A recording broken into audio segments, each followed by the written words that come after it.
Hello my dear students, this is doctor Akanksha Agarwal, आपकी गुरुमा। और most important topics of NEET में आज हम मिनरल न्यूट्रिशन को डिस्कस करने वाले हैं। एक बहुत छोटा सा चैप्टर है, बहुत प्यारा सा चैप्टर है और बड़ा ही स्कोरिंग चैप्टर है। आइए समझते हैं हमें इसमें क्या क्या ध्यान रखना है।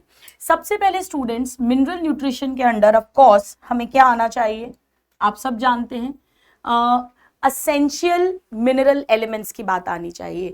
मैक्रो और माइक्रो हमारी टिप्स पर होना चाहिए। हाइड्रोपोनिक्स तो खैर आप लोगों को आता ही होगा।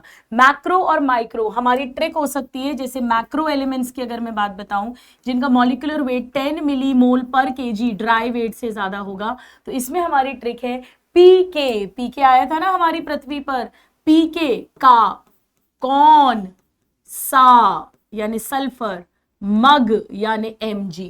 सो phosphorus, potassium, calcium, carbon, hydrogen, oxygen, nitrogen, sulphur और मैग्नीशियम। नाउ माइक्रो एलिमेंट्स जो हैं 10 मिलीमोल पर केजी ड्राई वेट से कम है। इसको हम याद रखेंगे कि मोनी एक लड़की है, शी कॉल्ड कॉप्स, कहां पे, अपने मैंशन में। मैंशन में क्यों? उसे लग रहा था कि शायद कोई घुस आया है इन फेब। आ जाओ कैसे याद रखेंगे अपन। मोलिब्डेनम निकल, कॉल मतलब क्लोरीन, कॉप मतलब कॉपर, Mn मतलब manganese, Zn zinc, Fe iron और B से बोरॉन। तो ये सारे हमारी एक तो टिप्स पर होने चाहिए। अब इसके बाद में हमें डेफिशिएंसी सिम्टम्स का आइडिया होना चाहिए। डेफिशिएंसी सिम्टम्स में आप चाहो तो मेरी ट्रिक्स देख सकते हैं, जिसमें मैंने बताया है काकू किल्ड काकी फॉर मैगी। काकू यानी calcium and copper, Kaku killed मतलब नेक्रोसिस हो रहा है, टिश्यू की डेथ। की यानी पोटेशियम, मैगी यानी मैग्नीशियम। तो मैग्नीशियम, पोटेशियम, कॉपर एंड का कैल्शियम की डेफिशिएंसी से नेक्रोसिस होता है। इसी तरह Shri Narendra Modi, Shri Narendra Modi delay in flowering में है सल्फर, नाइट्रोजन एंड मोदी यानी मॉलिब्डेनम की डेफिशिएंसी से। इसके अलावा सेल डिवीजन का इनहिबिशन, सेल डिवीजन का इनहिबिशन यानी सेल को डिवीजन नहीं होने देंगे। कौन बटने नहीं देता? मॉन्ग्स यानी molybdenum, nitrogen, potassium and sulphur. तो ऐसे करके आप वो ट्रिक्स यूज कर सकते हैं। क्लोरोसिस, क्लोरोसिस मतलब पत्तियों का पीला पड़ना, लॉस ऑफ क्लोरोफिल। इसमें हो जाएगा मॉन्ग्स ने फिर मांगा मैंशन। मॉन्ग्स मतलब molybdenum, nitrogen, potassium, sulphur. Monks ने फिर मतलब आयरन। मांगा, मांगा मतलब मैग्नीशियम। मैंशन यानी मैंगनीज और जिंक, इनकी डेफिशिएंसी से हो जाते हैं क्लोरोसिस, राइट। तो हमें डेफिशिएंसी सिम्टम्स आने चाहिए। आप इन ट्रिक्स को यूज कर लेना तो आपको बहुत आसानी से सब याद हो जाएगा। इसके बाद थर्ड इसमें टॉक्सिसिटी आता है, माइक्रो न्यूट्रिएंट्स की टॉक्सिसिटी। इसके अंदर हमारे सिलेबस में मैंगनीज की टॉक्सिसिटी है, जिसके एक्स्ट्रा होने से, एक्सेस होने से आयरन, कैल्शियम और मैग्नीशियम की डेफिशिएंसी होती है और उससे सिम्टम्स आते हैं।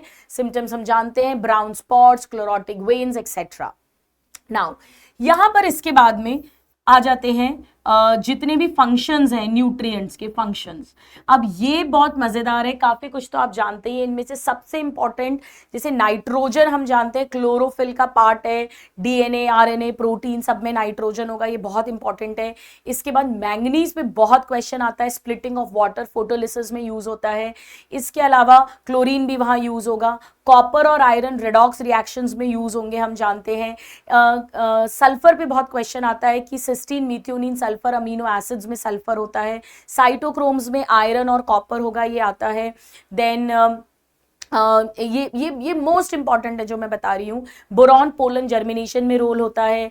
देन कैल्शियम जो है उसका रोल होता है cell wall, middle lamella, cell membrane की परमिएबिलिटी, सेल डिवीजन, इन सब में कैल्शियम का रोल होता है। मैग्नीशियम जो है, मैग्नीशियम का एटम क्लोरोफिल में होता है। Plus magnesium maintain ribosome structure, दोनों सब यूनिट्स को ज्वाइन करता है, इस पे क्वेश्चन पूछा जाता है। पोटेशियम का role turgidity, cation anion balance और जो है स्टोमेटा के क्लोजर ओपनिंग, उनमें रोल रहता है। तो ये मोस्ट कॉमन क्वेश्चंस हैं जो बनते हैं। इसके अलावा डियर स्टूडेंट्स, फंक्शंस के बाद मेटाबॉलिज्म ऑफ नाइट्रोजन आ जाता है, नाइट्रोजन मेटाबॉलिज्म, यानी इसमें हमें नाइट्रोजन साइकिल बहुत अच्छे से आनी चाहिए। देखिए बहुत सिंपल सी बात है, सबसे पहले एटमॉस्फेयर का जो N2 है, ये N और 3 very strong triple covalent bonds हैं, इसे ब्रेक नहीं कर सकता, इसीलिए प्लांट डायरेक्ट एटमॉस्फेयर से N2 गैस नहीं ले सकता। तो सबसे पहले हम N2 को चेंज करेंगे अमोनिया में, तो N2 से अमोनिया बनाना, इसे बोलते हैं नाइट्रोजन फिक्सेशन। ये इंडस्ट्रियल भी हो सकता है, ये इलेक्ट्रिकल भी हो सकता है और बायोलॉजिकल भी हो सकता है। अब मिट्टी में आने के बाद इस NH3 से नाइट्राइट्स और नाइट्राइट से नाइट्रेट्स बनते हैं, इस प्रोसेस को बोलते हैं नाइट्रीफिकेशन। ये सेकेंड प्रोसेस हो गया नाइट्रीफिकेशन। यहाँ पे नाइट्रोसोमोनास, नाइट्रोकोकस और यहाँ नाइट्रोबैक्टर का रोल है।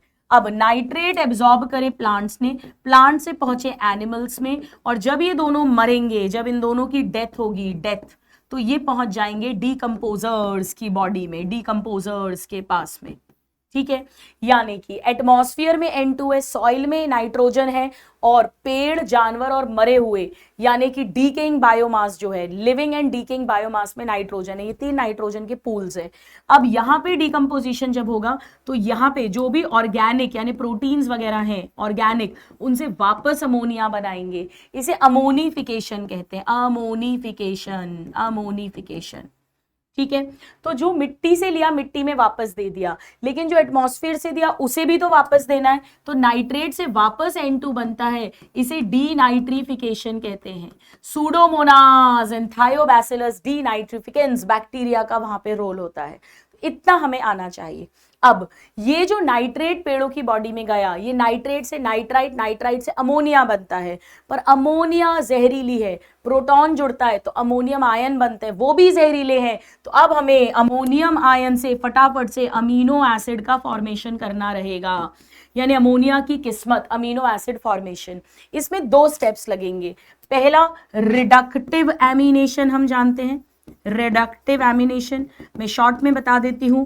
सबसे पहले जो अमोनियम आयन है plus alpha keto glutaric acid plus NADPH, इससे ग्लूटामेट अमीनो एसिड बनता है, पहला अमीनो एसिड, प्लस NADP मिलेगा, प्लस एक वाटर मॉलिक्यूल निकलता है, एंजाइम लगेगा ग्लूटामेट डिहाइड्रोजिनेज, इससे पहला अमीनो एसिड बना। और उसके बाद उनसे सारे अमीनो एसिड्स बनेंगे, यानी ट्रांस एमिनेशन, एंजाइम लगेगा ट्रांस एमिनेज। इसमें जो भी अमीनो एसिड बनना है उसका वाला कीटो एसिड होगा, और एक बना हुआ अमीनो एसिड है वो अपना अमीनो ग्रुप डोनेट करेगा, कीटो ग्रुप इस पर आ जाएगा, और इस तरह से सारे अमीनो एसिड्स बन जाएंगे। तो ये अमोनिया की किस्मत का फैसला हो गया। PYQ भी आया हुआ है कि first stable product of nitrogen fixation is ammonia होगा। अब ये अमोनिया कैसे बना है, इसका मतलब अगर हम इसकी इक्वेशन निकालें स्टूडेंट्स, एक अमोनिया मतलब एक N2 से जब अमोनिया बनेगा तो N2 है तो 2 अमोनिया बनते हैं, तो N2 से 2 अमोनिया बनते हैं। अब देखो मुझे N2 से 2 अमोनिया बनाने हैं, तो 2 3 जा 6 हाइड्रोजन एटम चाहिए, यानी 6 प्रोटॉन 6 इलेक्ट्रॉन चाहिए, पर यूज होते हैं 8 प्रोटॉन 8 इलेक्ट्रॉन। अगर 8 प्रोटॉन 8 इलेक्ट्रॉन यूज होंगे तो 6 प्रोटॉन 6 इलेक्ट्रॉन 6 हाइड्रोजन तो यहां आ गया, पर 2 बच गए, यानी H2 भी बाहर निकलता है, और 2 अमोनिया बनाने में 16 ATP खर्च होगी। तो मुझे यहां पे जब बॉन्ड टूटेगा तो 16 ADP और 16 PI भी मिलेगा, राइट। यानी 1 अमोनिया पूछेंगे तो 8 ATP, पर 2 अमोनिया पूछेंगे तो 16 ATP यूज होती है। इतना आना चाहिए। इसके अलावा स्टूडेंट्स ये जो अमोनिया है ये कई बार अमाइड्स के फॉर्म में, फिर अमीनो एसिड से अमाइड्स बनाए जाएंगे, जैसे एस्पार्टिक एसिड से एस्पाराजीन, ग्लूटामिक एसिड से ग्लूटामिन, जिसमें नाइट्रोजन कंटेंट ज्यादा है, और इवन यूरिड्स भी बनाए जाएंगे। तो अमाइड्स और यूरिड्स के फॉर्म में भी मोर नाइट्रोजन कैन बी ट्रांसपोर्टेड। तो ये पूरी समराइज्ड वे में मैंने आपको बता दिया कि मोस्ट इंपॉर्टेंट इतनी चीजें, इतनी बातें तो अपने दिमाग में होनी चाहिए। So my dear students, I hope कि आपको हेल्प करेगा, एंड आई होप कि आपकी प्रिपरेशन बढ़िया चल रही है। बिना डरे बिना घबराए अपने आप को प्रिपेयर करना है, बस पढ़ते जाना है सिस्टमैटिकली। मिलते हैं अगले MIT में। Thank you and God bless you all.